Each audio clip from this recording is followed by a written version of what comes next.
A very good evening to you all.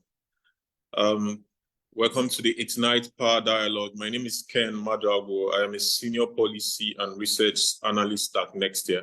Our topic for this edition is creating a sustainable e-mobility infrastructure in Nigeria. This topic seeks to discuss critical measures we can adopt to ensure e-mobility is not only accessible, but will also phase out fossil fuel usage and become a sustainable and permanent mode of transportation in Nigeria. Our moderator for today is no other than Biensit Duncan, who is a project coordinator at PAM Africa. Biensit is a result-driven economist and sustainable development advocate. She has rich research experience and a focus on sustainable transport and economic growth. She's also committed to shaping policies for a cleaner, more sustainable future. Biensit currently serves as the project coordinator at PAM Africa, where she actively engages in impactful projects like the Net Zero Village Initiative, which is dedicated to advancing environmentally friendly solutions in Nigeria and Africa. I will allow for Biensit to do the honors of introducing the other panel members. Hi, Biensit, over to you, and it's a pleasure having you on board today. Hi, nice to meet you. Nice to meet everyone. It's really a pleasure to be on this discussion today. It's really interesting and exciting to get to know that we're going to do a lot around e-mobility. So I'll go straight forward to introducing our panelists for the session. Our first panelist we're introducing is Mr. Olabanjo Alimi, who is the current head of the Renewable Energy, Mobility and Tourism sector at Sterling Bank PLC. Mr. Olabanjo Alimi studied economics at Bayero University, Kano, where he was born and raised. He has taken several courses on strategy and execution, digital transformation, and design thinking from various schools like MIT and the University of Cambridge. Over the course of his 20-year career, Banjo has led several transformative growth tech and impact-led projects and initiatives that have improved business outcomes. He has held varied roles across different sectors, ranging from direct marketing and advertising, that's from Trocare, to oil and gas, the downstream. That's from Total Nigeria PLC, Owando PLC, Enyo Retail and Supply, and Etana PLC, where he was COO and Executive Director.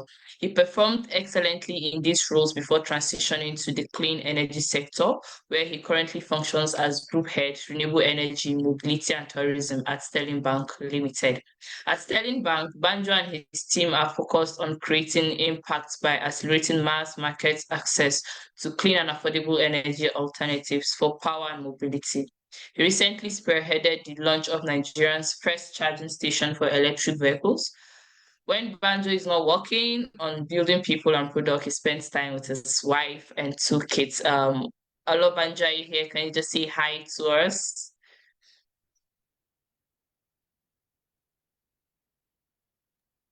Okay, so unfortunately, Banjo won't be joining us, so I'm standing in place of Banjo. So my name is Albert Opara. I'm the product manager. Oh, okay. So sorry about that. So you could say hi on his behalf, Mr. Albert. Okay, hi. So I think we're meeting for the second time. We're in the e-mobility function at Microsoft. Yeah.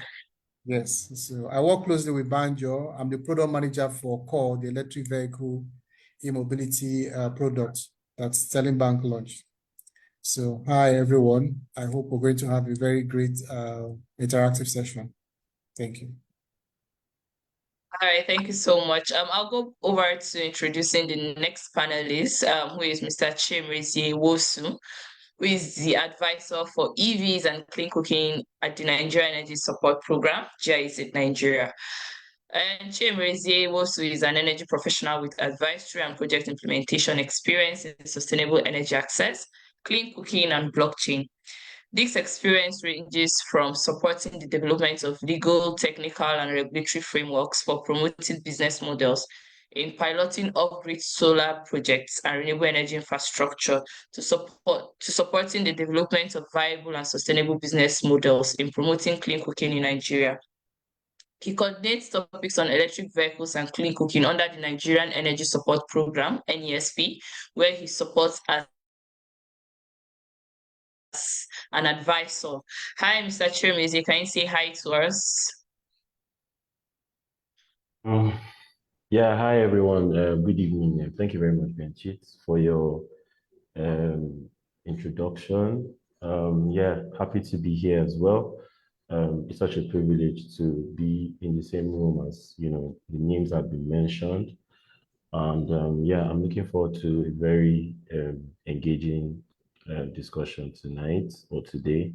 And then I mean the the wish and the objective is that we're able to, as the topic says, we're able to take concrete steps towards creating sustainable e-mobility infrastructure in Nigeria, by way of our discussions today and then our engagements, with all the sector stakeholders here. So yeah, happy to be here and thank you very much, Benchit. Thank you, Mr. Chimezie. Next panelist is Mr. Uchenna Ujoku, who is the lead business solutions at Bob Eco Nigeria Limited. Mr. Uchenna is a graduate of the University of Lagos with an extensive 5-year background as an ex-reservoir geologist in oil and gas exploration with Schlumberger Nigeria Limited. Uchenna combines technical expertise with business acumen with an MBA in entrepreneurship. He's a recipient of the Tony Elumelu Entrepreneurship Award, a testament to his innovative thinking and commitment to driving positive change in the entrepreneurship landscape. Uchenna is actively contributing to the entrepreneurial ecosystem as the communication executive for partnership and stakeholder engagement at the Tony Elumelu Foundation Alumni Hub. He serves as the Chief Operating Officer of Market Plus, a fintech startup revolutionizing the future of payments in Nigeria and across Africa. And presently, the country lead business solutions at Bob Eco Nigeria Limited, where he formulates and implements strategies for e-mobility markets and immensely contributes to infrastructural conversation for e-mobility. Mr. Uchenna, can you say hi to us? Yeah, hello everyone. It's good to be here. I'm also looking forward to an exciting time, an engaging session with the list of panelists for tonight's discussion. So thank you very much for having me. Once again, looking forward to a great time here. Thank you. All right, thank you so much for coming. I'm so excited with the kind of people we have on our panel. It's going to be really an interesting panel. So I'll go over to so that we can start the discussions. All right, so we all know that the main objective here is to look at how we can build infrastructure for e-mobility in Nigeria. I mean, infrastructure is one of the key issues when it comes to talking about adoption of e-mobility in Nigeria. It's more like a chicken and egg problem. Which one comes first? Is it the e-mobility themselves or the infrastructure?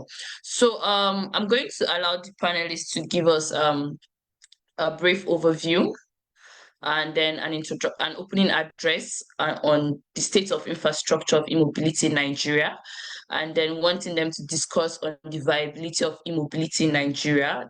I'm looking at including the future of e-Jets, e-Yacht, and others in Nigeria. So I'll start with Mr. Uchenna Ujoku. So I want you to give us like a brief opening remark, and then you give us a brief overview of viability of EVs in Nigeria, looking at perspectives of e-Jets, e-Yacht, and others in Nigeria.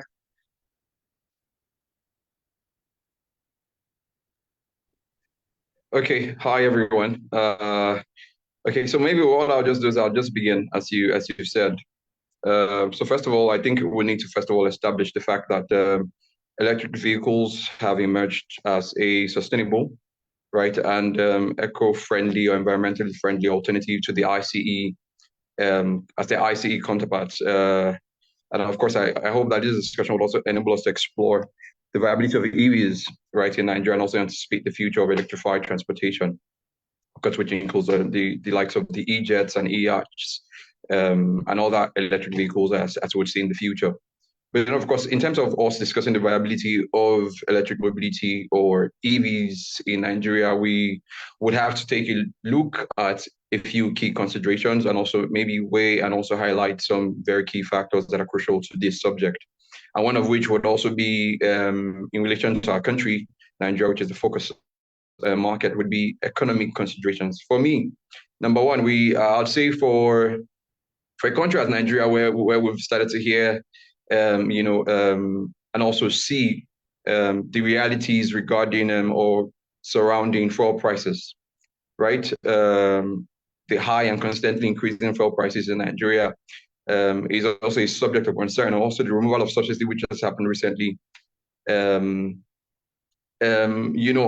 also posed some focus, on the discussion of EVs, and this is also supporting the attractiveness of EVs now, which has now become part of our conversation, particularly for cost-conscious consumers who are saying, fuel prices are becoming a concern for some of us, and this is also stirring up conversations around the adoption of EVs, right? So we see the potential for EVs in this regard, and also government incentives and subsidies as well, and how this can also further promote the adoption of EVs in Nigeria, which is, of course, still at the early stage, I would say. But then, of course, we also have another area I would like to focus on, which is environmental impact. I would also say that we live in a climate. I mean, I just recently visited Abuja, and I can tell you how scorching the sun is, right? And if I combine this with the current climate conditions, which is, of course, the Harmattan season,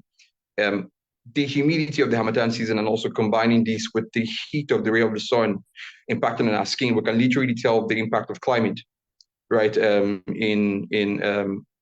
the climate, on the environment which you and I live in, and how this is beginning to gain momentum in terms of how energy companies are beginning to discuss the issues surrounding climate and how this is impacting us.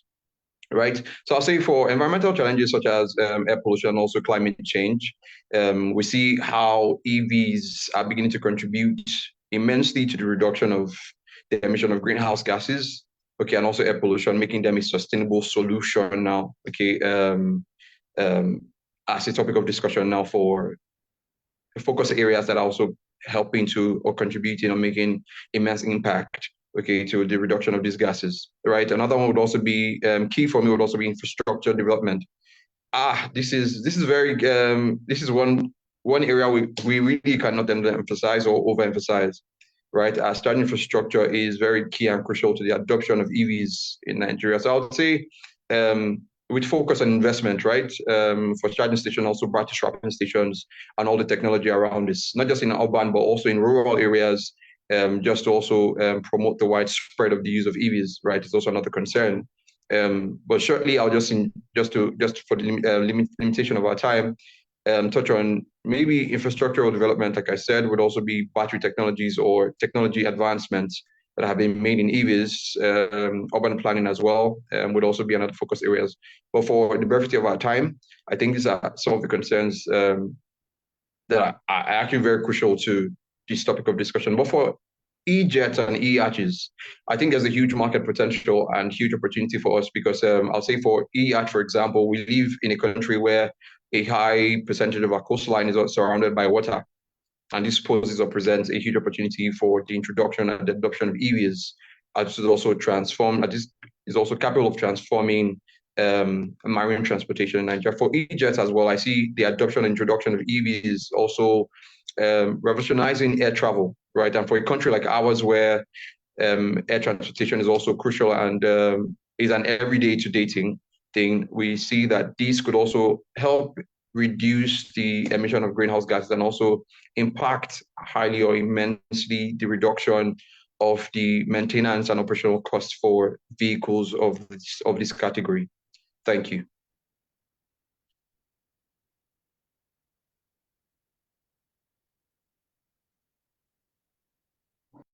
Thank you so much for that overview and for giving us what you think about ERH, the possibility of having ERH and E-jets in Nigeria. So I'm going to move over to Mr. Chimezie. Over to you. let's hear your perspective. Just give us a general overview of the infrastructure of e-mobility in Nigeria, and then what you see as the possibility of including EH and then e-vehicles in viability. Okay, thank you very much, Bianchit, and also very interesting to hear Mr. Uchenna's thoughts. I quite agree with literally almost everything said. So how do I put it? So yeah, let me just start by saying that I think this is a very important time, for us to be having these discussions. A couple of things are playing into the picture that is being painted now.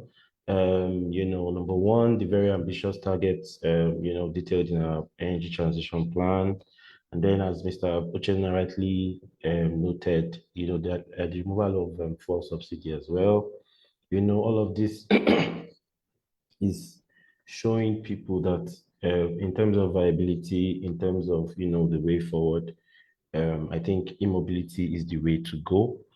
And so it's a very exciting time to be having these kind of discussions, because now we are seeing the perfect use case for it. Now we are seeing, let's say, a justification to have these discussions, right? And then I would give an overview in this way, that the future of EVs in Nigeria, has, promising potential and significant challenges. So some of the challenges, I think I will put them as, limited infrastructure by way of like charging stations and things like that. I mean, not to go over everything. There's also the high initial costs. There's, unstable power in terms of electricity access, and and also the availability of the EVs. The models offered in Nigeria is also low. But then, where I see challenges, or where challenges exist, we ought to see opportunities as well. And I think this is the right time for economic for like investments in the EV infrastructure, to happen. PPPs with local public and private partnerships to occur. Regarding EJet and all of that, I mean, technically, these are feasible. However, we know that the infrastructure isn't there yet. However, like a very good case scenario for them, could be like the short or domestic flights. I mean, it could be one of the places where this could take off as well. And then for the EH, as looking at trying to bridge the gap for mobility, for like short-term mobility, in places like Lagos and like the riverine areas as well, where this could be deployed, right? But then, however, with the right government support, I mean, government is already doing something, but of course, there's still a lot, more work to be done. And then, looking at the cost savings, Mr. Uchenna rightly cited the removal of fuel subsidy. I think if you look at it critically, you see that EVs offer low running costs, compared to the ICE vehicles. And then, the environmental benefits as well, the amount of pollution and greenhouse gas emissions that will be reduced when deployed, when switching to EV. It's really, really crucial for, Nigeria's clean energy goals, especially the very ambitious ones, that we are, accustomed to seeing. And then the economic opportunities that this can usher in as well in the country, investing in the EV infrastructure and production, can create jobs and local businesses as well. So yes, we know that there are challenges, but then there are also lots of opportunities. All that is left is if all the parts, if all the players, if there's a perfect interplay between, the public sector, the private sector, as well as the right amount of finance needed to catalyze and develop or stimulate the growth and the mainstreaming of electric mobility. So yeah, I think in terms of an overview, I think I'll leave it like that. Challenges are there, but then there are opportunities, and then it's only a matter of time if everybody works, together, that we will see significant development. Yeah. Thank you so much, Mr. Chirmezi. That was quite if you give there. I'm going to move over to Mr. Albert. I would just want you to give us an overview of the infrastructure of e-mobility. I mean, coming from the people that launched the first public charging station, you should have a lot of things to give us. And then let us know the viability of e-mobility in Nigeria, thinking of ERH and EJETS and others.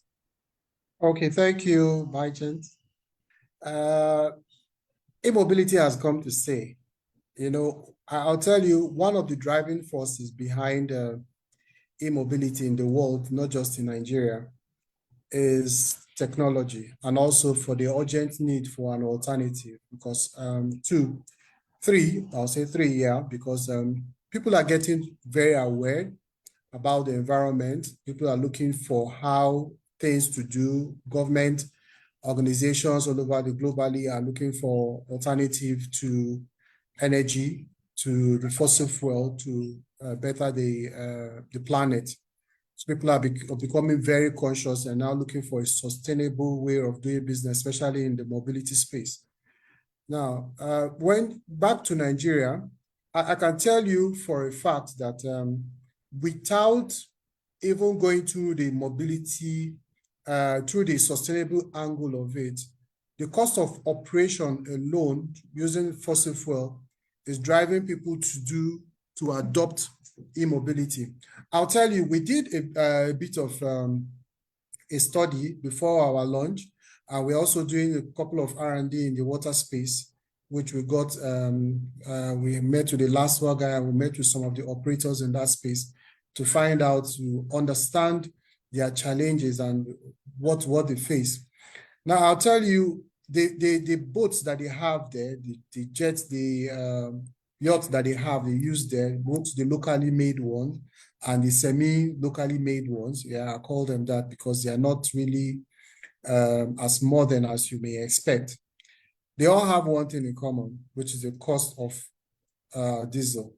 Now, reviewing their books and interacting with them, we found out that the cost of diesel alone is about 80% of the total expense. Imagine having a solution that can deal with that particular cost, that can take away a road or reduce that cost, that 80%, and see how profitable that business will be. Coming from Ikorodu to CMS will cost you in early mornings can be as expensive as 1,500.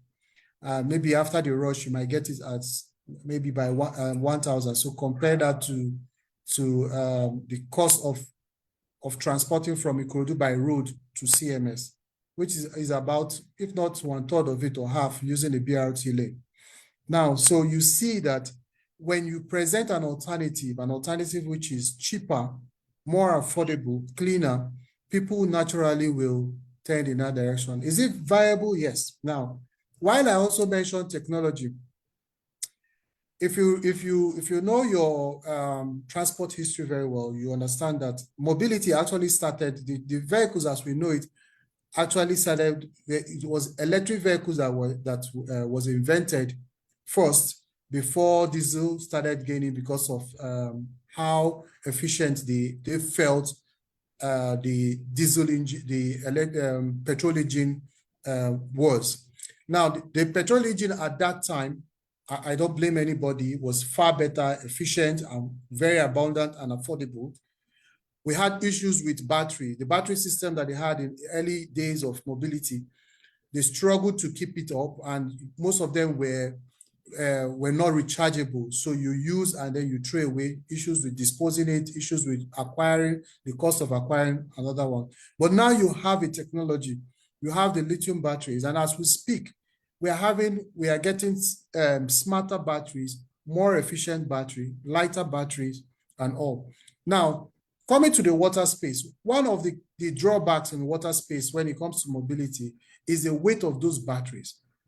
As we speak, we are getting lighter batteries, more efficient batteries. I think, was it last week or early? Yeah, last week, CATL announced a battery that could do up to 1,000 kilometers without recharging, and is even lighter, packs enough energy density in just one same size of batteries that we have, average batteries that we have. So I'll tell you, technology is driving it. Awareness and the fact that people need an alternative, a cheaper and a more affordable alternative, is what is driving that space. Just like the two speakers have said and mentioned, there is need for us to create, to take people, or to create more awareness, collaborate with each other, come together to make people aware of this alternative. They may just hear it. Some of them, I bet you, before we approach them, they didn't know anything, they've not heard anything about boats, electric boats or e-jets. They just feel the most they can get is from a two-stroke, you go to maybe a powerful four-stroke engine, and that was it. So now when you begin to, let's say, train people and expose them to the technology, in fact, there are a lot of things that we are doing in that space. Now, let me just trim it down, maybe, or in the course of the discussion, I will reveal certain things to you. We are not just exposing them to the environment, to the technology.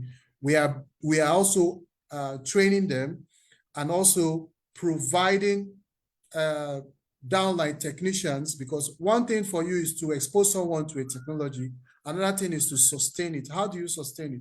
You sustain it by providing people who can service it, people who can teach or who can handle the repairs. Because you can't be telling me of a technology, a new technology, and then you don't have a solution that in case if I run into problems that I can use to resolve it.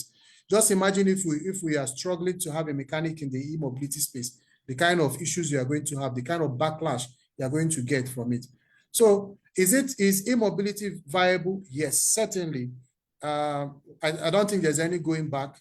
I use this example. I said when GSM came to Nigeria, there was NITEL existing. There were landlines, but they were not very efficient. Yeah, so it didn't stop them from getting where they are today. Now you can see the telcos, how big they are, how big that particular sector is in Nigeria. So the same way, I'm also looking at the e-mobility space. Yes, we have our diesel fuel, we have our petrol cars and all that. The e-mobility is also coming in just the same way GSM came to Nigeria to take over that space and offer something better. So yes, it's very viable. And I believe that we all need to put our hands together to drive it to where it is. Yeah, thank you. Thank you, Mr. Albert. That's quite interesting. So I'm going to stay with you for a while. You talked about you having to do some R&D, talking to guys that had diesel before you launched your charging station. So I want you to emphasize more on other challenges of e-mobility infrastructure development when you look at affordability and the cost implications. Yeah, so when we talk about e-mobility, usually people before now, if you mention an electric vehicle, or what you get is expensive.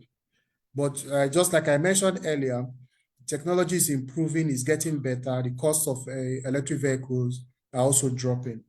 Now, what we have in Sterling, what we have decided to do is to create that awareness and to let people know that electric vehicle long run is cheaper now. If you look at the total cost of ownership for electric vehicles, cheaper. One of the drawbacks in that space is the cost of the infrastructure.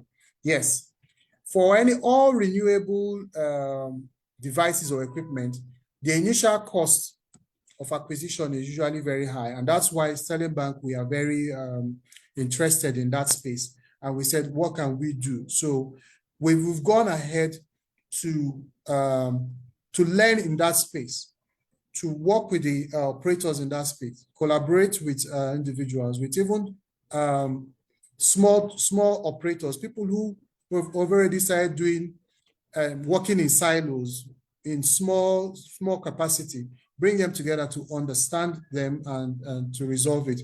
One is the cost. How are we going to address the cost? The cost of infrastructure for an EV doesn't stop with you acquiring the vehicle or the equipment.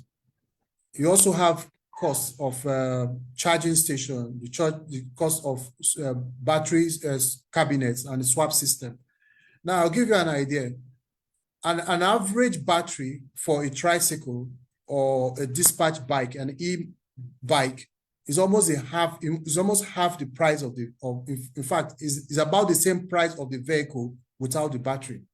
So what are we doing in that space to encourage the adoptions, to encourage people to players in that space? We have gone ahead to see how we can take off the cost of battery from users. So if you look at it, nobody buys an equipment, nobody buys a car today with the entire fuel it's going to use in its lifetime. So why do you want to own the battery? Why do you want to buy a battery with the vehicle? So what we decided to do is to create cabinets, swap cabinets all over in strategic locations, have charging stations where at our swap stations, all you need to do is to swap. You don't need to own the batteries. You can buy the equipment and we give you a battery that is that works with your equipment. So you swap and you move on. And in that way, it doesn't affect their mode of operation or their system of operation. Because now if you look at it, they have to stop to charge.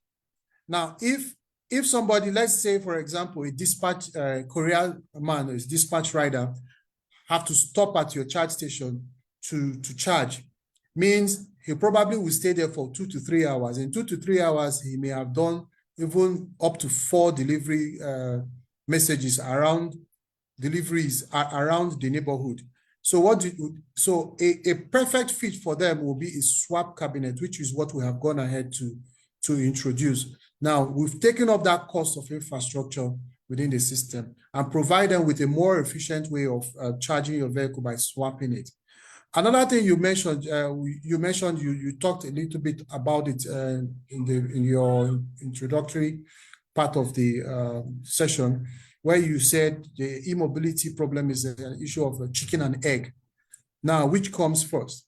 So if you tell somebody, maybe an EV enthusiast or a businessman who is interested in that space, if you ask them to, okay, why not invest in this business?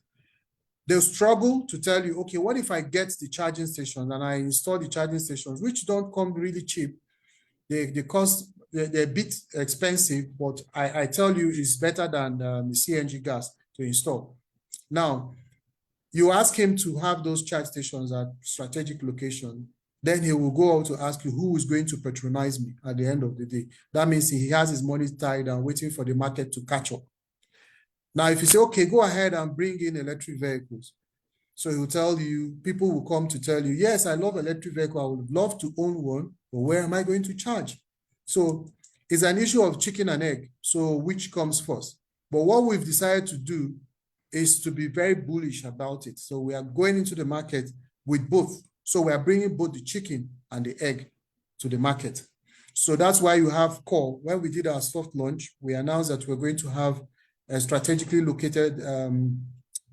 locate charging stations across places in Nigeria.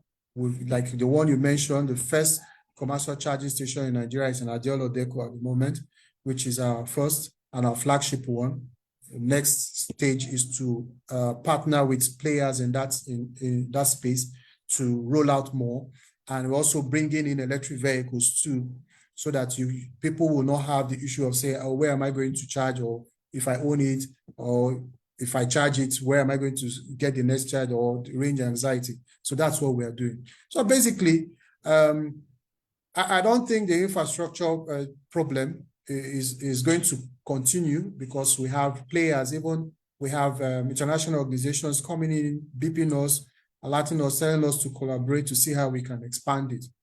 So if you go back to the cost of owning the equipment itself, we have a product, our e-mobility product, our e-finance product is a lease program that will allow individuals to acquire. You can buy these EVs and pay over a period of time. Now, because we know how it is for people adopting new technology, we've gone ahead. Our normal lease program, or the average lease program you get in today's banking system, is about 3 years repayment, 36. So in the worst case scenario, you get 48. But what we've decided to do instead, we've gone ahead to extend it to 60 months, so that you have a conducive repayment plan over a period of time. So that's how we are using, that's how the way we are going to deal with all these things. Another way what we have done is, instead of taking it from the top up, financing heavy duty buses and all that, we started from the ground up. So we are focusing on the first mile, last mile delivery service. Those are the places where you get those who really need that cushion, who really need to reduce their cost of operation and make better margin in the mobility space. And we have quite a number of them. We have about last check, we have about 3 million bike and tricycle owners in Nigeria. So what are they going to be doing?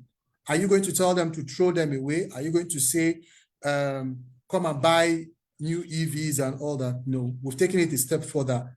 We decided to say we can convert it. So we are converting those small vehicles. Instead of buying the batteries, you are renting batteries. So the issue of costs associated with EV has been expunged. Now we have conversion. We also have brand new electric vehicles, tricycles, and bikes, delivery bikes that EV enthusiasts and those who really want to reduce their cost of operation and who are concerned about the way the planet is, can venture into, can approach us to have this done. So those are ways in which, and many other ways. I don't want to continue. I'm not the only one in the panel, so I allow others to speak as well. Thank you. Thank you so much, Mr. Albert. I'll come back right to you, because I think there are some questions for you. But I'll move over to Mr. Chimezie, right? I need you to highlight some of the challenges of Nigerians in mobility infrastructure when it comes to technical skill availability and capacity building. Okay, thank you very much, Bianchit. And also, I must commend Mr. Albert for very interesting and important points raised. So yeah, in terms of challenges, from a technical skill and capacity building point of view, I mean, so yes, Mr. Albert already set, the ball rolling, where he said that the infrastructure challenges will not be there for long, and I agree. However, on the flip side, the expertise and the capacity to manage this infrastructure, I think, is equally as important as the infrastructure itself. And highlighting some of the challenges, we can say, currently, I think we have very limited expertise. I believe that there is a scarcity of EV technicians. To manage EVs, you can't just rely on the conventional technicians. So I was speaking with excuse me, Hamatan is dealing with us here in Abuja. I was speaking with a company, I think some 2 weeks ago, when we had a meeting with one of the discos, and then the company, the company's rep was telling me that, they're very much interested in changing their line of their fleet of vehicles into EVs, but the problem is, they have not identified a particular, company who, either produces or like assembles in Nigeria and then also provides after sale, services, and and maintenance and all of that. Because what you see a lot of would be sales and all of that, but then when it comes to like the technicians to work on them, I think there's still a bit more that could be done there. Diagnosing and repairing EVs requires special skill sets that are not mainstream in Nigeria right now. And the traditional, mechanic workforce, trained for gasoline services, they lack the knowledge and tools to handle EVs. I remember, I think I remember, a while back when the MD or the CEO of OCEL, that's the Owando, renewable arm, regarding their pilot in Lagos for the mass transit buses. I think he talked about how much they had to train the drivers, that would operate the buses. And I think, I can't remember the numbers, but I know he started from a lot of numbers and then settled for, I think, about 9 or so, if I'm not mistaken, right? They had to deliberately train these people because he understood that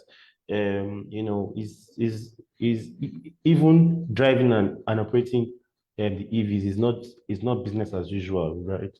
Because yes, they are vehicles, does not mean they are exactly the same thing with the ICE ones, right? So yeah, there's limited expertise, in terms of technicians, as well as I don't want to touch on the infrastructure part, right? And then also understanding of the battery technology.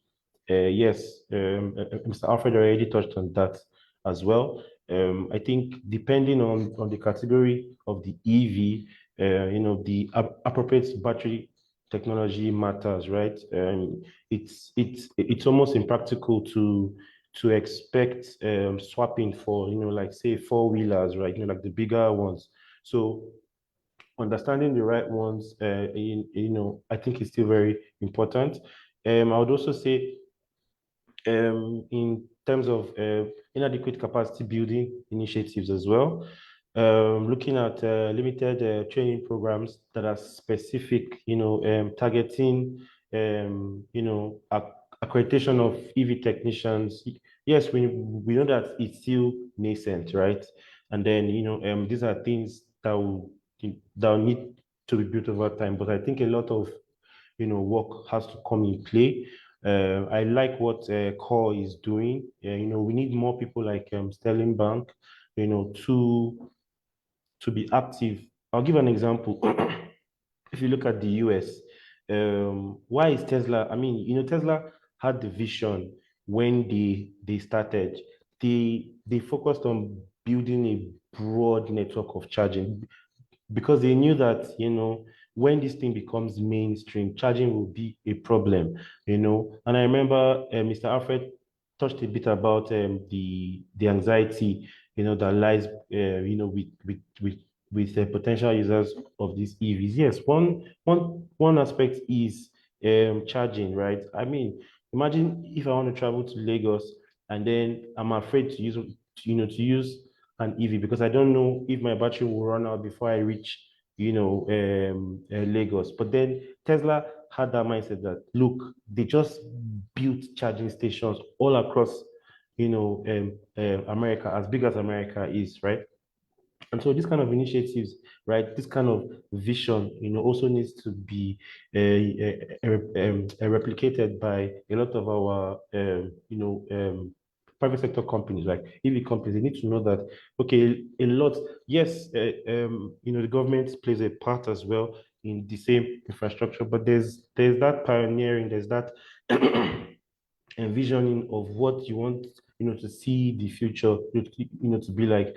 And as Core already mentioned, they are having, they're beginning to have discussions with potential partners, right? These are the things that we need, right? Imagine Core saying that they're going to, fully build a charging station per every X kilometers or something on VI, on mainland, and then by the time people see that okay, these things actually exist, I think it begins to change the mindset to say, oh yeah, I think I can actually have an EV, and then be rest assured that I don't need to worry about that.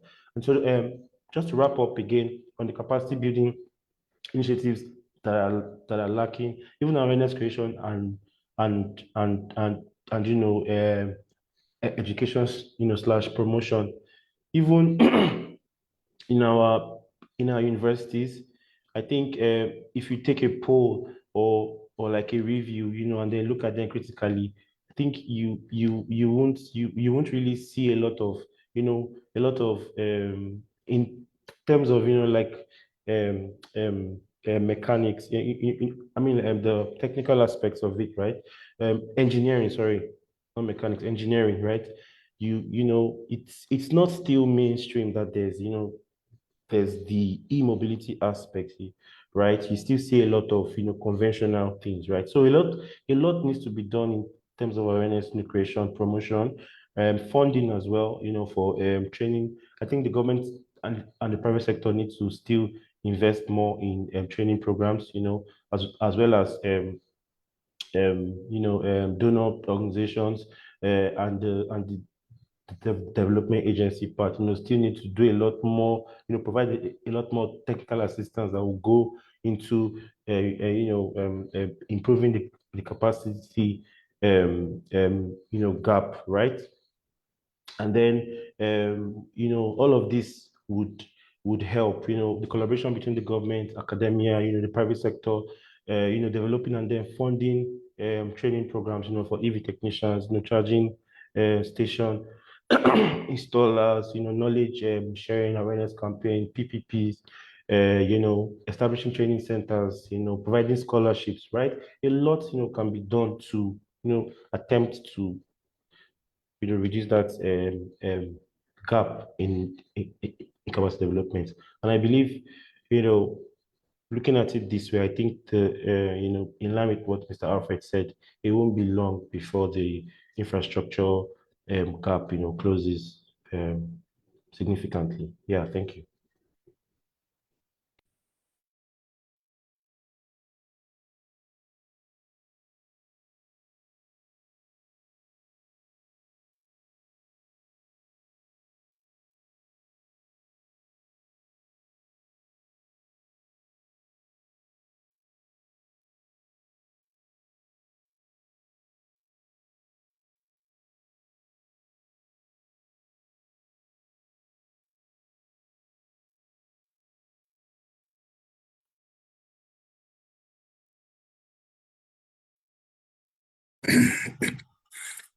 Hello, are we still on? By chance, are you there? Yeah, I was not hearing her as well. I thought it was just me.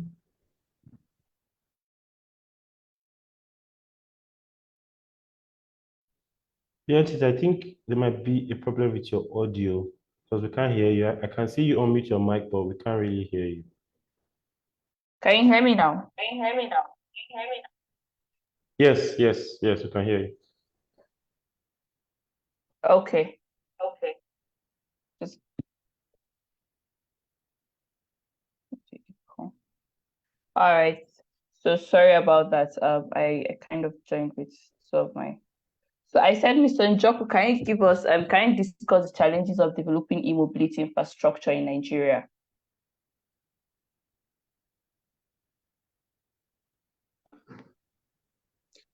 Okay. Thank you very much again. Before I even begin, I think maybe we just need to touch base on key infrastructural challenges first. Having dealt with that, we don't then come to some of the challenges that have also impacted the growth, of e-mobility infrastructure, and then the challenges as well. For me, one would be power supply, right? We've dealt over the years with challenges surrounding inconsistent or unreliable electricity supply, and Nigeria faces challenges, some serious challenges with its power grid. And of course, in turn, we can see frequent power outages. And I would say for inconsistent power supply, this could also affect the development of charging infrastructure, right? And the overall viability of electric vehicles in Nigeria. Another one would be limited access to technology, as well as skill gap, right? We see how crucial this is, as Chimere already highlighted, that because you cannot, the technology access and as well as skill gaps also as important as infrastructure. But we also understand that the development of e-mobility infrastructure, okay, requires technical expertise, whether it's in charging technology or grid or mixed energy integration, or even in terms of maintenance. It's actually crucial, right, for the development of e-mobility infrastructure. However, in terms of technology access, we see that we also might be laid back as a country, because we do not have all the expertise, right? And I'll say, for instance, the battery technology where that is beginning to drive a lot of some concerns, right, for ideal potential users of EVs, right, in terms of ranges or improving the distance or ranges covered covered for a full battery charge. Also the overall payload, okay, of the EVs themselves. Okay, and also reducing the overall charging time for an average battery, right? Some of these things have been technical expertise that we have seen from our counterparts abroad, right, but not here, right? And I see that because we're a bit laid back in terms of access to technology and technical skill gap, this might also pose a threat or a challenge, right, to the rate of adoption or the rate of development of e-mobility infrastructure. Another one for me would also be limited awareness and education, right? You and I would quite agree that majority of Nigerians, or a huge population of Nigerians, are not fully informed about the benefits of electric vehicles or the use of electric vehicles, and not just for the average user like you and I, even the guys or senior folks who are more concerned with the implementation of regulatory frameworks, the rollout of policies, and also the promotion of initiatives that could help with the rate of adoption of EVs, right, are not very informed about these benefits. How much more the steps necessary or that are needed to be taken to be able to develop the infrastructure, right, we also see is a major challenge, right? So there has to be improved awareness and education, and also like my colleague also mentioned, there has to be investment in this, maybe by creating incentivized initiatives that promote the public awareness of the benefits of EV vehicles, as well as let's see, regulatory frameworks as well, like I mentioned, that could also contribute to the advancement or promotion of the development of this infrastructure. Another would also be maybe logistics supply chain. We've also seen challenges in the supply logistics chain, with the importation of the components for these vehicles, right? We know sometimes it is either the cost or the procedures, right, or the regulations around, this importation that do not encourage, either the importation of these components or even the development of infrastructures as well. Sometimes it takes a lot of time, you and I can see already, right? These are some of the other challenges that we know are concerns or challenges that affect the development of this infrastructure. Another would be, very importantly, would be policy and regulatory frameworks.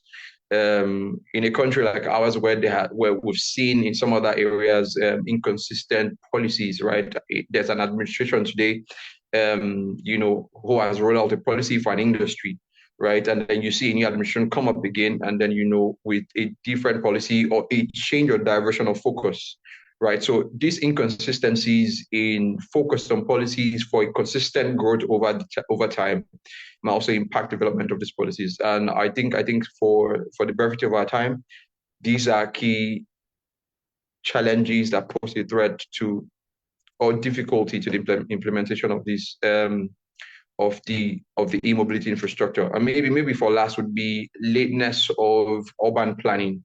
We also see the requirement or the need for city development or city planning development as there also be need for to create the right infrastructure, not just for the EV charging stations as it were, but also parking spaces, and so challenges or constraints around space management might also be another challenge. But of course, we by virtue of innovation will be able to come through these challenges as time goes on. Thank you.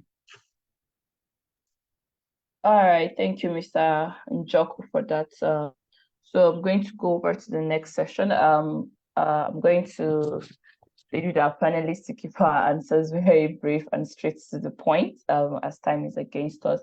So, Mr. Chiemeze, this is to you. I want you to briefly discuss the government's role in aiding DFIs to execute the deployment of e-mobility in Nigeria. And then in doing that, you can highlight ways in which these development partners and the private sector can accelerate e-mobility infrastructure in Nigeria. Do you get my question, or should I repeat it again? Yeah, I get your question. Thank you very much. So yeah, I'll try to summarize a bit. So government roles in aiding DFIs.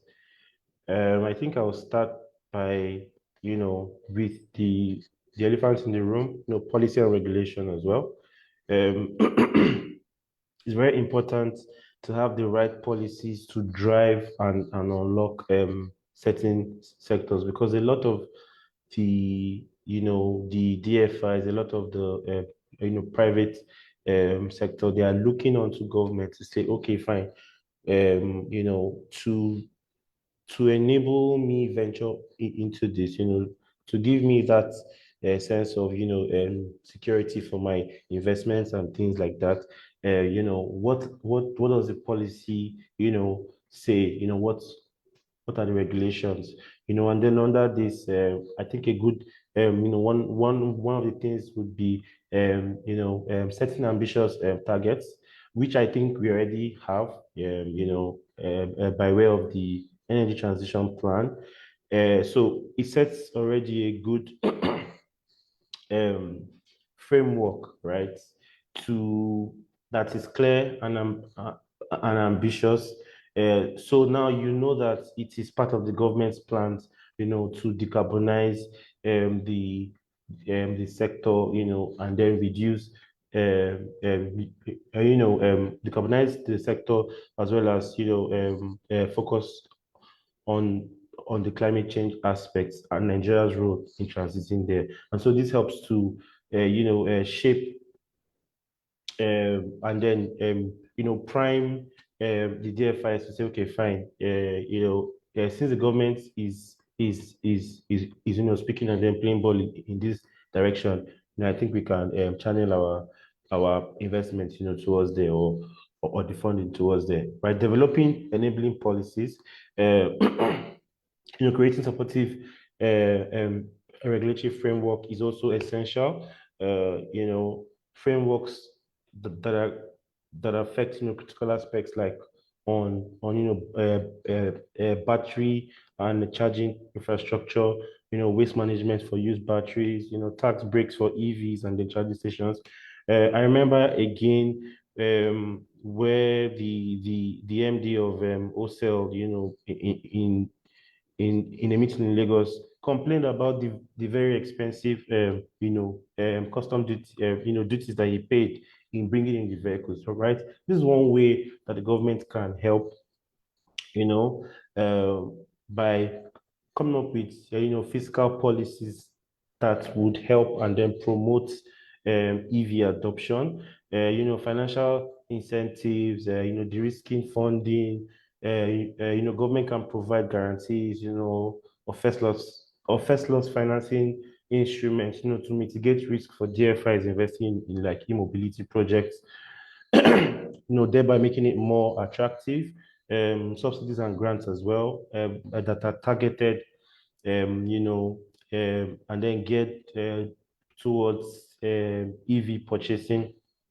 I think in the action plan that is currently being under review, I think at the Africa e-mobility conference, in Lagos some months back, I think there was a gentleman there from the government side who talked about the action plan having like some incentive. I think about 2 million, like a discount of about 2 million on EVs, being purchased.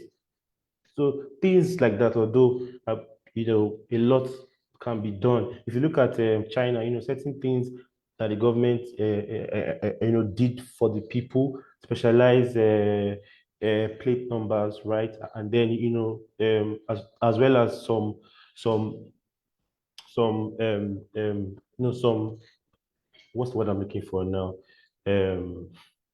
Incentives, right? When purchasing EVs, right? That bring the price even way low, and then like a specialized plate number, for people that are driving EVs, right? It's also a way to show and to resonate, things. And then so yeah, and then the last one, how the government can aid DFIs, and then lastly, capacity building. We've already talked about that, technical assistance, right? And then I think you also threw the question to the development agency, of which GIZ is one of them. So I can tell you one way that we are actively supporting these initiatives. So I don't know if you know, but a while back, NESP supported the curriculum aspect by supporting developing of some renewable energy courses, which which were being and then conducting like a training of trainers, across the I think towards NAPTIN and then some other training institutes in the country. So as part of the plans for our next phase, we're also looking at incorporating some aspects of e-mobility engineering, and then to see how can we develop some courses that will target technicians in the field, and then see how they can train these people to handle certain aspects about EVs, right? I can tell you that we're currently discussing this in-house, and then hopefully next year we would announce some sort of plan to incorporate this as part of our technical assistance that we provide.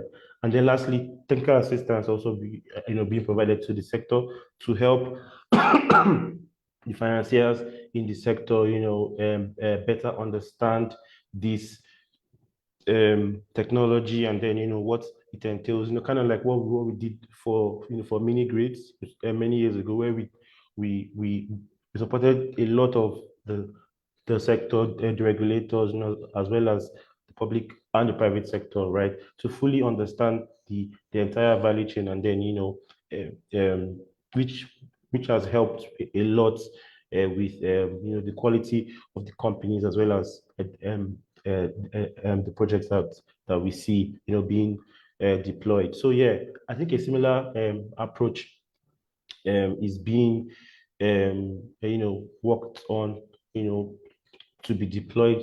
But the most important thing for me and for us, I think, would be the interplay between all the sectors. So not just the government, not just the DFIs, not just the private sector, but everything coming together, at the right time. I think that is what would, best propel all the efforts, being put together. Thank you. All right, thank you, Mr. Chirmezi, and we look forward to the program you're planning at NESP for next year. We look forward to that program. So I'm going to move over to back to Mr. Njoku. So I would want you to also highlight the government's role in supporting private firms to accelerate e-mobility adoption in Nigeria, given that you're from the private side, and then also briefly discuss those mechanisms required to sustain EVs in Nigeria in line with the energy transition plan.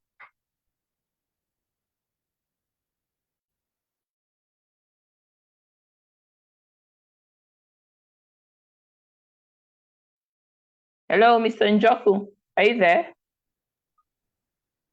Yes, I guess I lost you for a bit, so maybe you could go over it again. Thank you. Okay, I said as someone who is in the private sector, can you highlight government's role in supporting private firms to accelerate e-mobility adoption in Nigeria, and also briefly discuss the required mechanisms to sustain EVs in Nigeria in line with the energy transition plan? Okay, well, the very first question, how government could also support the private sector. Well, essentially, one of the things that have been mentioned is collaboration between not just state and federal governments, but also some participation from the private sector and also international organizations, right, who are also focused on not just climate change, we're trying to create a conscious mindset for the impact of climate change, but also energy transition, right? Part of the things we have also seen is, which have been mentioned also, is creating maybe incentives, right, by the government, and also regulatory frameworks and policies that could also help support, promote, or also encourage, right, the adoption of EVs, right? And of course, one of it would be investment, right?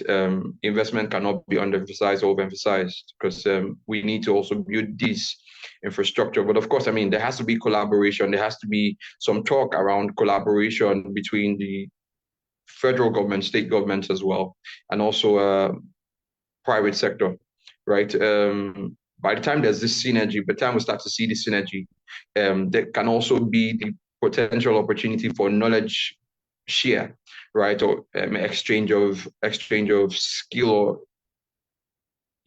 inform the knowledge about the benefits of EVs and how this could also drive some of the climate goals, right, global climate goals.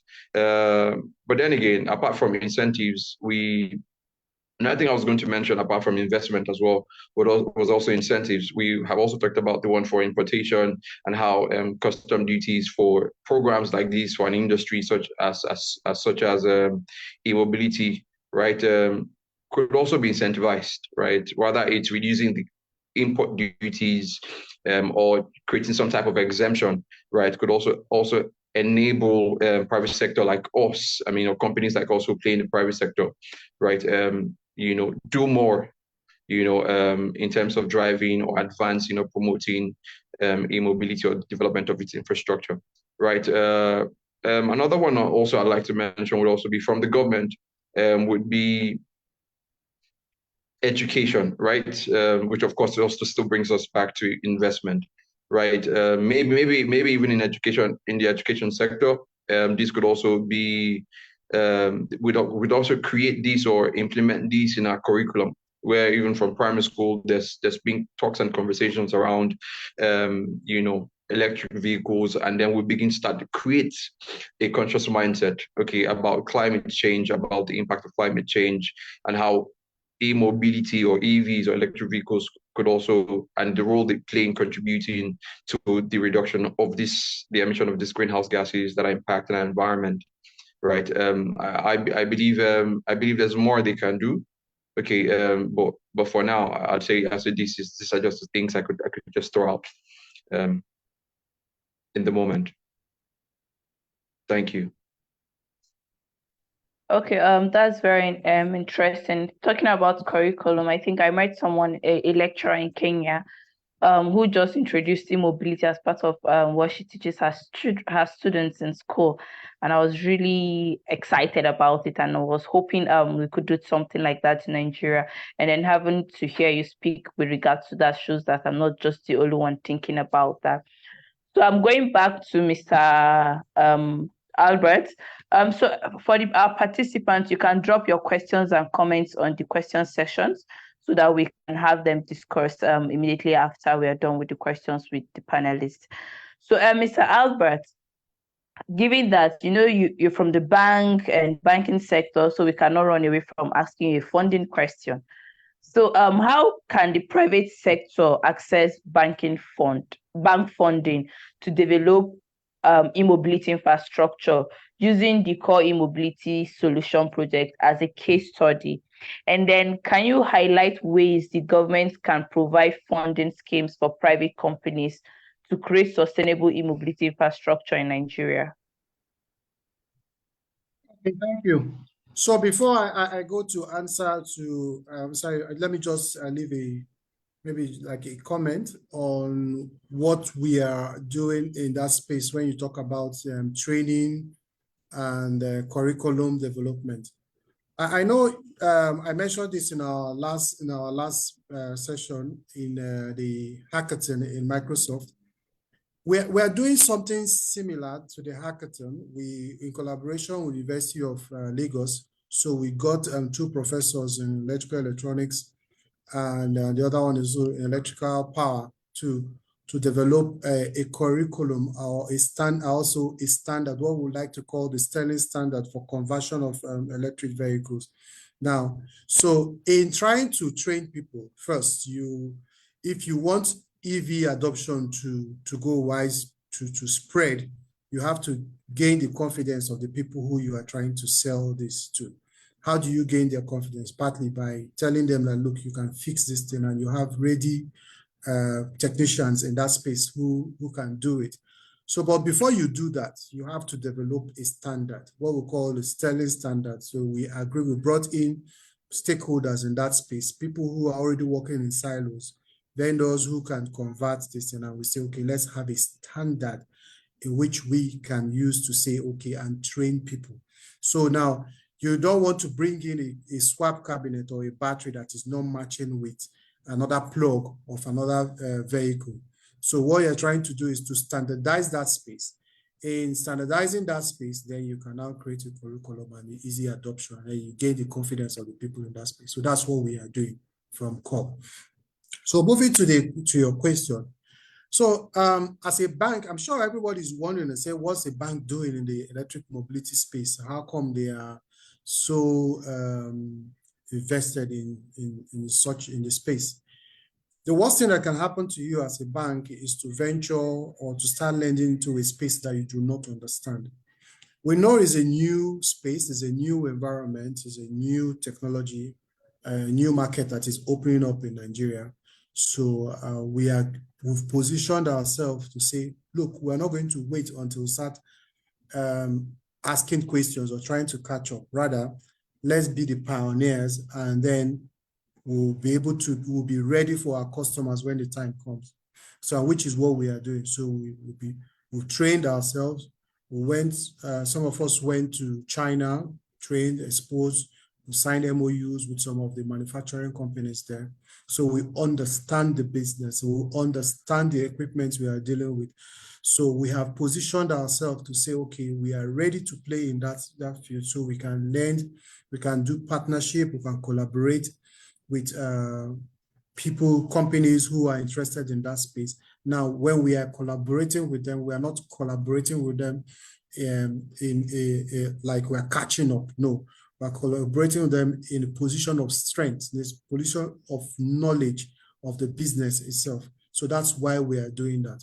Now, in Sterling, we've identified 5 sectors we call the hard sectors: health, education, agriculture, renewable energy, and transport. So our e-mobility product, which Core, comes under the transport sector. So those sectors are carefully selected to have that. These sectors have direct impact to people. So that's why we are spending so much in trying to see that we lend to those particular. They are very dear to our heart. We call them the heart sectors. They are very dear to our heart. And e-mobility is also, in fact, we are very serious of anything concerning e-mobility in Sterling Bank. And we can't wait to get people who are ready, who are willing also to partner with us or who want to lend to So we don't want to lend to somebody who will come and, because remember, our money is not our money, money that belongs to the customers. So if we are going to be investing in it, if we're going to be lending it out, we should be lending it to a business that we are very aware and knowledgeable about. So for the government, how can people assess? Yes, government really, they are not financial institutions.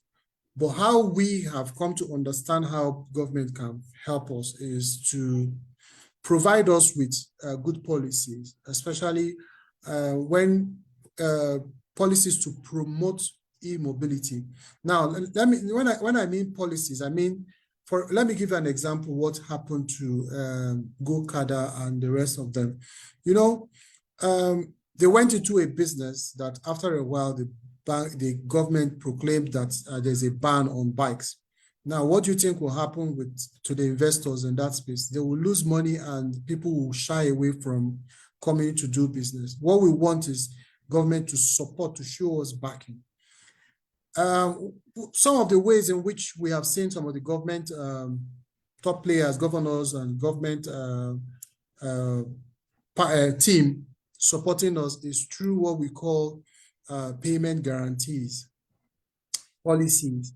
Now they come to us and then they have group of operators that they have aggregated or they want to aggregate through us. Now I know I don't want to start mentioning some of the states because we signed an NDA and we have a couple of them rolling out. So for the sake of this session, I will just keep their names away. So what they have decided to do is to bring in these guys, these drivers, operators in the first mile, last mile subsector to us, and then we lend to them. Now, in lending to them, mind you, our EVs are suited with telemetric systems. So you're more like you are driving a smartphone.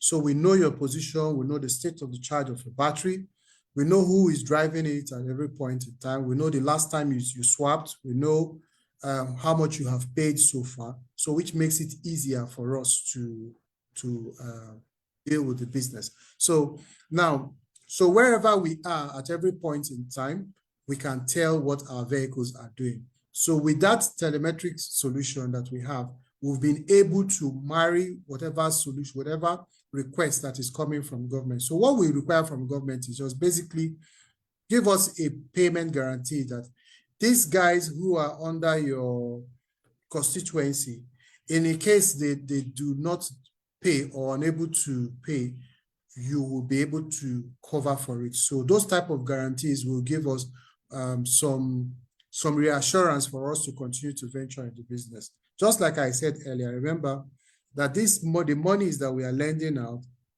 is public fund, so we have to be very careful for us. So for us to continue to play in that space, we need some reassurance, some guarantees from the government. So when we get those type of repayment guarantees from government, we're able to do business without looking back. Secondly, through Bank of Industry, yes, they can also support there. They can make funding, especially for create funding schemes, especially for players in the e-mobility space. And why not? Because Bank of Industry can't lend to you directly. They will require a bank who is very knowledgeable about the space to bank with. So if you're talking about a bank that is very knowledgeable in the e-mobility space, I don't think there's any other bank but Sterling Bank at the moment. So through that way, when they make those schemes available, they fund those projects through Sterling Bank. So those are some of the ways I can think of here that the government can support the space. Yeah, thank you.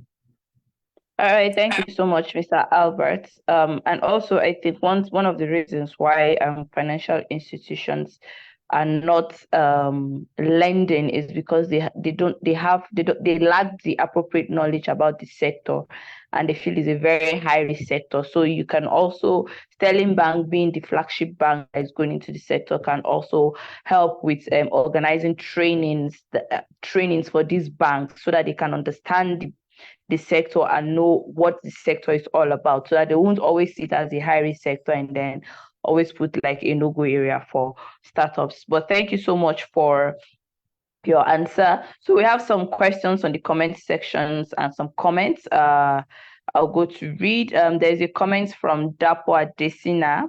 It says several opportunities abound with the coming of EVs, some of which are training of drivers, auto technicians, telematics, sales and after sales, and banking services.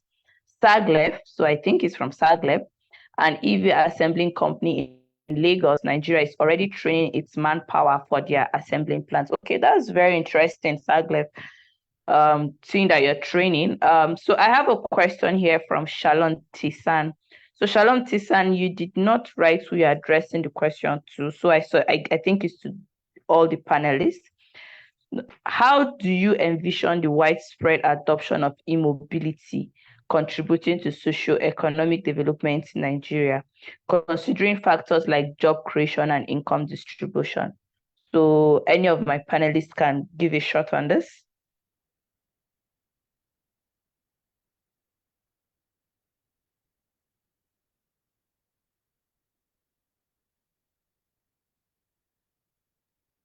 Or do I have to call names? Okay. Okay. Maybe I can just say something. All right. Right. All right.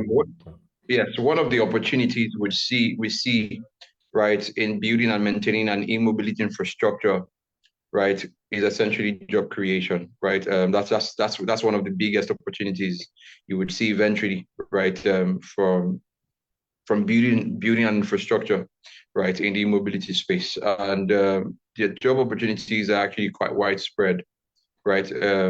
So say for instance, you want to build a charging station. What are the opportunities that lie in terms of job creation? We'll be looking at construction. We'll be looking at maintenance and also support services as well. Yeah, so potentially, right, embedded within this.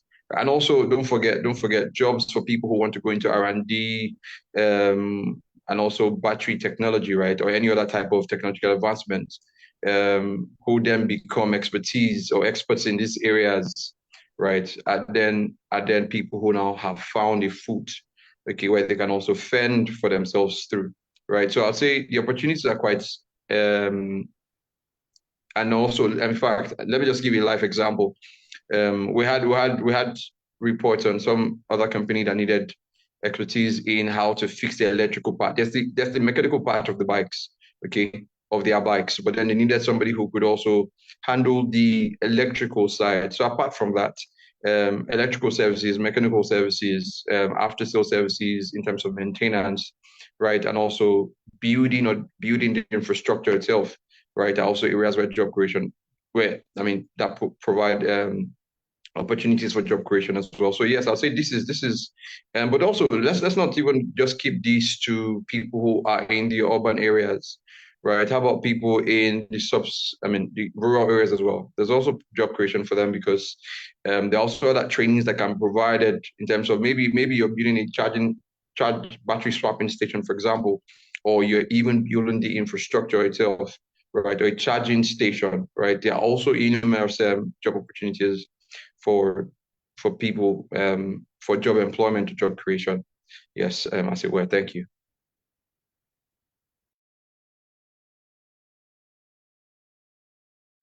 Thank you so much, Mr. Njok. I think you've answered the question. So I'll go over to the next question from Maradisa. Sorry if I call your name wrongly. How do we mitigate the risks of asset theft, which is possible when batteries are swapped and are not returned? So I'm going to direct this question to Mr. Chiremeze, because I know they have a pilot case that had to do with Rubitech Max NG that NESP funded. So I think there was a publication that you guys did. So I think you should be in the best position to answer this. Okay. I think the best person to to answer this would have been like an actual EV company, but then it's fine. So I think one very critical way that this could be targeted, I think it would be in the business model for for the operations of that particular like business, right? To give an example, with what was cited, like the pilot was done. So yes, Max deployed about 10 bikes, 10 two-wheelers in the community. And then, so for example, now one way to mitigate against that, could be now your business model now, could be one where you as the company brings in the bikes. So you operate, the bikes, the end users or the riders in quotes, they do not own the bikes. Maybe it's more like like a lease model where, I mean, I'll give you several scenarios, right? I'm not saying that this is how it would be, but then, for example, you being the EV company, you come into the community, you bring the bike, you're just looking for riders who would, come, pay like a fee for a day, let's say 1,500 or like 2,000 naira per day, and then ride, and then bring, bring the bikes, back in the evening where you now swap the battery and then get them ready for the next day. Now, such model would obviously have some form of tracking embedded in the bikes and things like that. Another model could be where you own the batteries and then like you just lease it to the riders, where they just bring their batteries at night and then exchange for a new one and then go, right? However the model you employ, it could work either way. But then the whole point of that example is a model where the management of the assets and the equipment and the vehicles is in the hands of the operator. I think it's really it makes it difficult, for that to happen, because if the equipment becomes useless outside of that ecosystem, right? And so obviously there would also be some sort of vetting and then due diligence carried on the operators of the riders before they come onto the system as well. So it all depends on the location that we're looking at. Different models work for different environments. What would work in a rural setting might not work for like an urban area, right? So to mitigate against that, I think the right model employed by the the EV company would go a long way in mitigating against that. Yeah. I think Uchenna wants to say something.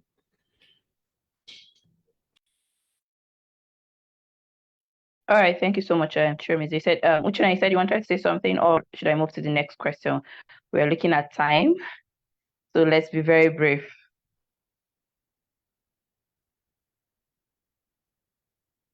Okay. So I have a question for Core. That's Mr. Albert. Who bears the cost for the battery if you sell the bikes alone? Is it the company or it is added to the cost of swaps? And so the cost of the battery is spread over a period. So whenever you come to swap, it's expected that you're paying a little bit of it, but something not very noticeable. So because batteries have what you call deep cycles, so we expect that to spread over that period of time. So what you're basically doing is a prorated payment system over a period of time, so you don't have to bear that entire cost. So, but then we take the cost, the current cost of it, and hold it over a period of time, and make it very available and easy for you to run. So I also had, just to add to what you said earlier, when you mentioned how do you run the batteries, it's very simple. You can't run the batteries without having a telemetry system that can tell you the state of charge, and also to tell you position of your battery and who is with it and how much that person has paid. You need to track it. So that's why you have a telemetry system embedded in those batteries. Yeah, thank you.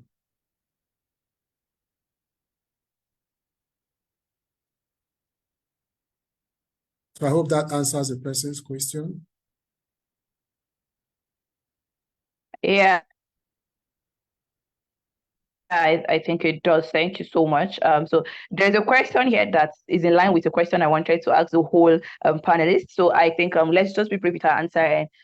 So how do you envision the widespread of adoption of e-mobility? Sorry, please. Sorry, okay, let me take the question again. In promoting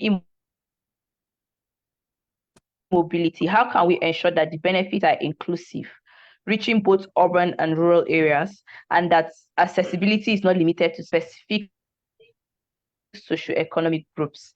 So I'm going to allow each of the panelists to answer this question briefly, starting with Mr. Njoku. Okay. Very, very quickly, I'd say, particularly for us at Bopico, we're also looking at the guys who are, we're not focused on just the urban area. So we have a lot of initiatives that are catering to, and I mean on a very massive level, catering to the people who are, people who live in rural communities, right? So we have models, or that cater to this category or sector of people, and this is also implemented across the types of fleets for 2- and 3-wheelers that we manufacture, right? So we have e-service trucks, right, where people who go to farm lands, right, have e-trucks, okay, or e-3-wheeler trucks, where they can also just put in their farm produces, and also be able to move them to market, or where they get these things in exchange for what they live on, right? I mean, in terms of earnings, right? So, and we do this with a model, right? Where people in villages, whether they are in construction, they're building houses and they have to take blocks, or they're in farming where they have to move their products or even farm implements to the farm, or take the produces to the market. Yeah, so we have these, and by these we're also then, trying to make this as inclusive as possible, and also provide them charging stations as well, where they can also swap the batteries. But just to also, in 1 minute, address one of the challenges regarding theft, right? We had a situation where we needed to implement something called battery as a service, right? So we have hand portable chargers that come with each bike that you buy, right? And they are DC chargers. So it is either you buy everything and then you also buy the charger and you take home for your personal use, or if we're doing the lease to own, right, we do not give you hand charger. So you can't charge the battery except you come to charging stations to swap. So you literally cannot keep the vehicle with you without having a means of powering it, right? So you have the batteries, but then of course at the draining of the battery, you have to come back to us, right? So in come back to us, that's one way to keep you returning back to us to be able to drive the vehicle. Thank you.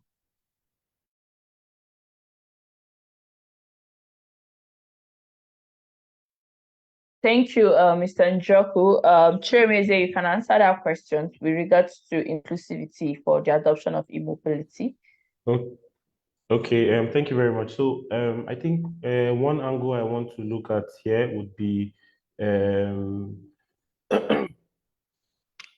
to achieve, like a truly inclusive and sustainable, e-mobility, would I say future, there needs to be an inclusive approach, right? So one way I want to look at it would be expanding the reach, and then one very critical way would be renewable energy integration, right? And then this is highlighted by the current the concept we have at NESP for rural mobility. Just to piggyback off what Mr. Njoku said, deploying the right So understanding the different, let's say, climates or the different what's the word, markets, right? It's very key.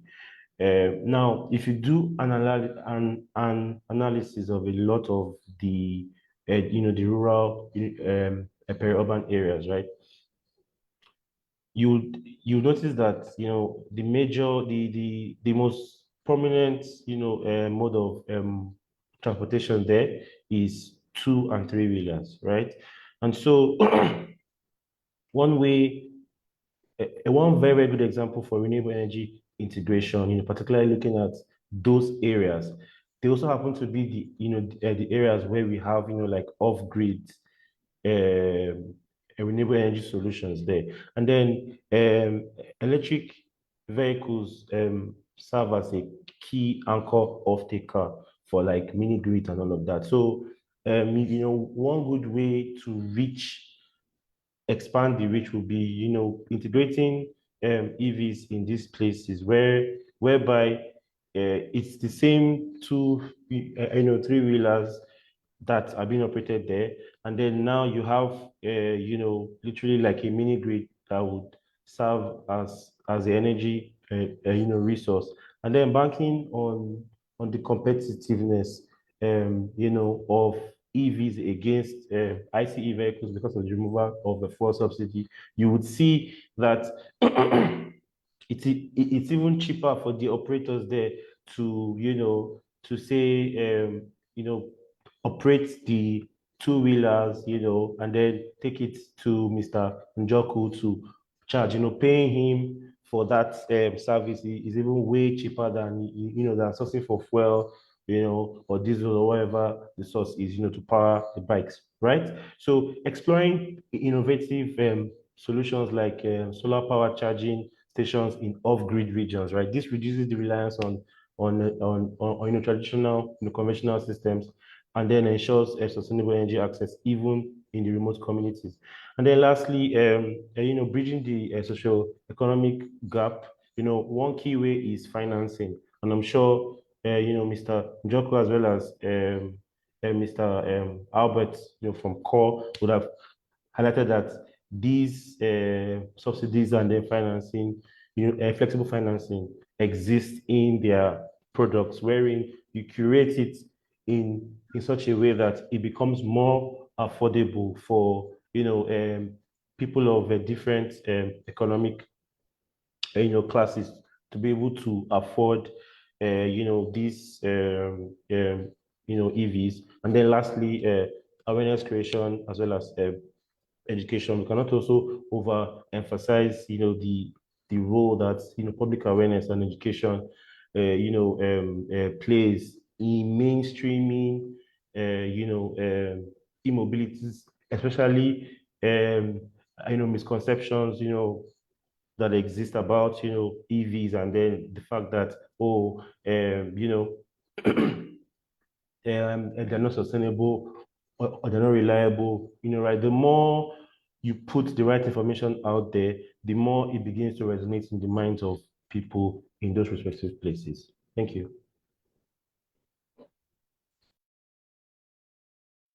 All right, thank you, Chirmezi. Mr. Albert, you can also give your comments on inclusivity of e-mobility adoption in regards to rural and urban areas, also peri-urban areas. So let's be brief. Thank you.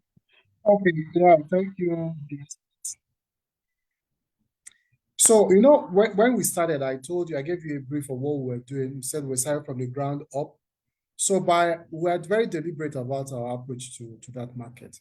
So we started with the conversion of existing tricycles, and you will agree with me that the major mode of transportation in the rural areas are the bikes and the tricycle, and so that's why we ventured into that particular place, and because of the costs also associated with owning the EV and the battery. So by our design, by our nature of operation, it's easier for us to go into the rural space. So our design is, our approach to the business is very inclusive. So in the first mile, last mile in urban areas, yes, you also see the use of tricycles and korope, what you call the small mini, we call it korope in Lagos here, the mini buses. So you also find them in rural areas. So we are also converting them, the existing one, and also even deploying cargo tricycles that have the capacity of carrying up to 300 to half a ton of goods. So those are areas in which we have designed purposefully for those sectors, for the rural areas, and also the first mile, last mile, the urban places. So with the help, just like what I mentioned earlier, with the help of government and aggregators and cluster associations, we're able to penetrate those places because they know their people better. But what we need to do is to provide them equipment that matches their need. So that is what we have done by providing the battery system, swap cabinet, and also with an operation system that they don't need to own to reduce the cost of owning those equipment, and also having an equipment to match their lifestyle. So that's what we have done. Thank you. Thank you, Mr. Albert. That's very interesting. So we have like 5 minutes to close of time. So everyone that have questions, don't worry. Power Dialogue will summarize the questions and get back to you because I can see so many interesting questions. And also the panelists, there are some questions directed to you. You could just answer them so that people can get it. But I'm going to read one last comment from John Misingo. All the panelists have spoken of trained personnel as a key barrier to overcome. African Nest, in collaboration with startups such as Basingo, Rome, and Advanced Mobility here in Nairobi, did the first ever open EV technician training in May. We are planning on doing the same in the coming year in 4 other African countries, including Nigeria, Ghana, Zambia, and South Africa. Okay, that's interesting. So I think Sterling Bank, Mr. Albert, I think this should be a comment for you, Mr. Albert, NESP, and Bob Echo for collaborations when it comes to training of personnel. So I will want each of the panelists to give a very brief final statement as we draw a close to the discussions. A very brief final statement. Thank you. So I think we'll start with Chimezie.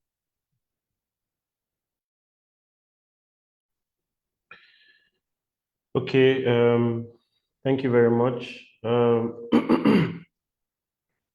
Yeah, so in closing, I think I just want to highlight one particular thing that we might not have identified, and then why it's very important, these discussions that we're having today. So if you look at the conventional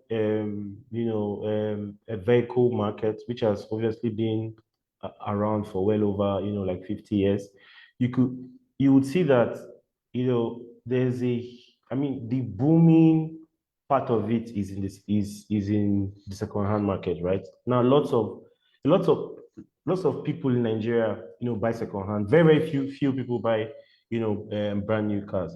And I think it's very important for us to get this right at this stage, because I see EVs also following the same trend, right?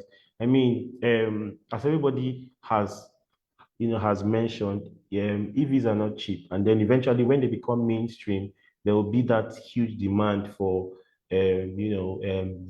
second-hand cars, because not everybody will be able to afford brand new, at least particularly looking at the four-wheelers, right?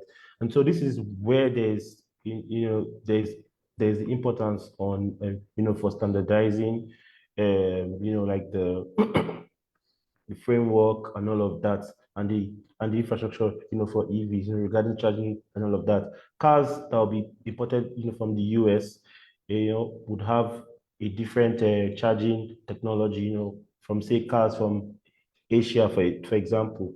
So so I think it's really important where we get these things right, so that we can better shape how the future would look. The right policies from government need to be applied to drive certain things, and then emphasize certain developments in some key areas. The likes of Sterling Bank as well as Mr. Njoku's company as well, need to also keep doing what they're doing, right? Excuse me. There's the need for the collective mindset, wherein we have to think about how do we make this sector work. There needs to be emphasis on the capacity that needs to be built, not just the infrastructure that that needs to be laid, but the capacity to carry, and then to service that infrastructure. The right funding is also required, which means all DFIs in the sector, both local and international, need to fully understand the sector and what is required, from the local companies as well, to be able to move things. The right collaboration is needed from all sector players, right? Are also important. So I would say, and then I'll end it, like this. If everybody brings, their hands and then, puts it on the table and then works together, I mean, it's only a matter of time, before we begin to see real progress in the sector. And I think it's something that we should be excited about. So yeah, I think I'll leave it there and then, give my other panelists, opportunity to speak. Thank you. All right, thank you so much, Mr. Chirimezi. It's nice having you and getting to hear you speak with regards to e-mobility infrastructure. Mr. Njoku, you can give your own closing remarks so that we leave the last for Mr. Albert Stellingbank. Mr. Njoku. Okay, well, for me, I would say the viability of EVs, right, or the development of its infrastructure in Nigeria is actually promising, with economical and environmental, as well as even technological factors, contributing to its attractiveness, right? But what I'll say is very critical to this, right, is in realizing its potential, right? There's the need for concerted efforts, right, in infrastructural development, so also in public awareness and education, also supportive government policies and regulatory frameworks, even with the right strategies, right, that can help spur the growth and also promote the adoption of EVs, right? I believe with these things, Nigeria can position itself, as a leader in the adoption and promotion of electric transportation, right, for a sustainable and also eco-friendly future. Thank you. Thank you, Mr. Njoku. Mr. Albert, over to you. Okay, thank you, Duncan. So my parting words would be that we should all gear up for an exciting future. What we have started, there's no going back in it. There's a lot of resources that have been thrown into this new space. And I believe that everyone here is an enthusiast of what is the business of e-mobility.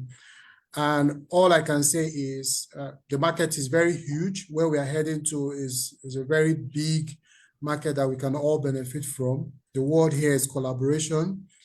We need each other at this stage so that the market will be able to mature to a point where we can reap from it. At the moment now, it may be looking like it's not, it may look, we are just starting. So, but we need to work together to get to the point where the market is matured enough so everyone will have a huge share that we can benefit from. So from us, Core, we are very open for business. We are also open to hear suggestions. We don't have all the answers, like I said earlier. We are also learning the business. I'm seeing some questions here that are stimulating our thoughts. And I believe that after this session, we can get to meet. You can contact us. We can have a one-on-one. We can have sessions where we can collaborate and share ideas and also promote the business. So, and I want to also commend Nexia for what they have done. I say continue in spreading, evangelizing everyone about e-mobility, and one day we will get there. Thank you very much. Yeah. And thank you so much, Mr. Albert. You guys, this panelist has been so exciting. Just to give general comments with regards to e-mobility in Nigeria, e-mobility is growing, and I love the activities and the efforts everyone is making.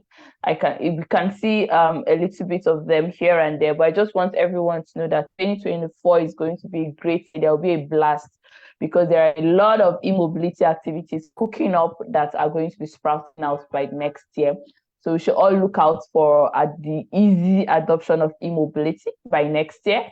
Thank you so much to our host, and I'll be handing over the discussion to Afolabi to end the session. Thank you so much, everyone.